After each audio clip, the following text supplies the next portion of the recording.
ஆனால் இப்படிப்பட்ட இடங்களில் இருக்கிறவனையும் சுவிசேஷம் அன்றைக்கு தேடி வந்திருக்கிறது என்றால் எவ்வளவு கஷ்டப்பட்டிருப்பார்கள் தேவ பிள்ளைகள் என்பதை கொஞ்சம் யோசியுங்கள். இன்றைக்கு இவ்வளவு வந்த பிறகு இவ்வளவு வளர்ச்சி, இந்த வளர்ச்சியே இல்லாத நாட்களிலே உன்னையும் என்னையும் சுவிசேஷம் தேடி வந்ததே எவ்வளவு கஷ்டப்பட்டிருப்பார்கள். ரெக்னால்ட் என்ற ஒரு மிஷனரி இருந்தார். தென்காசி பகுதியில் அவர் ஊழியம் செய்தார்.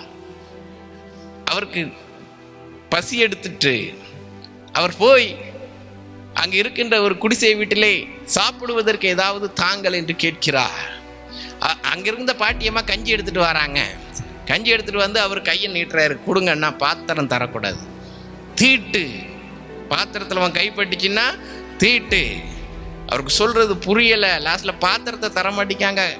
நீ கஞ்சியை மட்டும் எடுத்துக்கும் போது தன்னுடைய தொப்பியை கலத்தி தொப்பியிலே கஞ்சி ஊற்றி குடித்து தான் உனக்கும் எனக்கும் சுவிசேஷம் வந்தது என்பதை மறந்து விடாதீர்கள். இன்றைக்கு நாம் கல்வி கற்று மேலை நாட்டிலே வந்து நிற்கிறோம். கல்வி கண்கள் திறக்கப்பட்டு நம்முடைய இருட்டாட்டங்கள் நீக்கப்பட்டு நம்முடைய தரித்திரங்கள் நீக்கப்பட்டு வெளிநாடுகளிலே வேலை வாய்ப்பு கிடைத்து வந்திருக்கிறோம். ஆனால் எங்கே இருந்தோம்? கிறிஸ்துவின் சுவிசேஷம் இல்லாவிட்டால், கிறிஸ்துவின் சுவிசேஷத்தை சுமந்து மிஷனரிகள் வராவிட்டால் இன்றைக்கு இந்த நடந்து கொண்டிருக்கின்ற கேவலங்கள் தான் நமக்கும் நடந்து கொண்டிருக்கும் என்பதை தேவ பிள்ளைகளாகிய நீனும் நானும் மறந்துவிடக்கூடாது. ஆகையால் இந்த சுவிசேஷம் சகல ஜனங்களுக்கும் சாட்சியாக அறிவிக்கப்படும். அப்பொழுது முடிவு வரும். அதற்கு நாம் தான் உத்தரவாதிகள், கடனாளிகள்.